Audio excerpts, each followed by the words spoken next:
proiektu honen baitan, ibili gera bai HDG-ko ikasleekin eta bai Asfabrikekin batera lankidetzan, 2030-en agendaren baitan sortutako ondubide proiektu honetan. Ohituta gaude jendea Agenda 2030-era jendea jutea ez, eta gu eramatea hitza, eta kasu honetan pixka bat buelta eman nahi izan diogu, eta da nola hurbiltzen diren gazteak eta gazten ikuspegitikan nola kontatzen duten Agenda 2030 hori. Ni ondubideko kide naiz.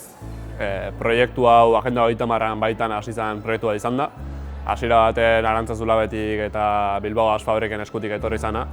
Eta bertan laborategi bat sortu genuen, hemen Asfabriken, aurre egiteko gazteon problematikai eta gazteok etorkizuneko erronka hori nola aurre egiten diogun ikusteko, eta prozesu honetan kokatzen gara oentxe momentu honetan. Pixka bat prozesuari dagokionez, hasi ginen lehenengo gure proiektuan inguruko gaiak sakontzen eta apur bat horren gainean kokatzen.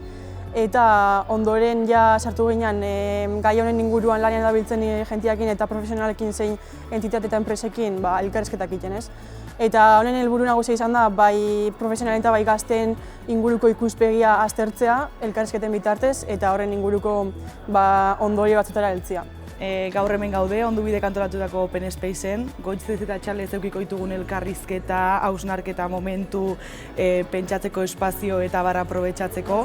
Bertan profesionalak eta ikasleek elkartu gea, bertatik informazio baliagarri jatea eta etorkizuneko lanetan eta etorkizuneko erronkei erantzun bat eman eta horietaz hausnartzeko eta lanen jarraitzeko. Hemendikan aurrera ere, beste ikasle batzuek, beraiek egindako lehen analisi horretatik bideratuta, beste lanketa bat jarraituko dute egiten.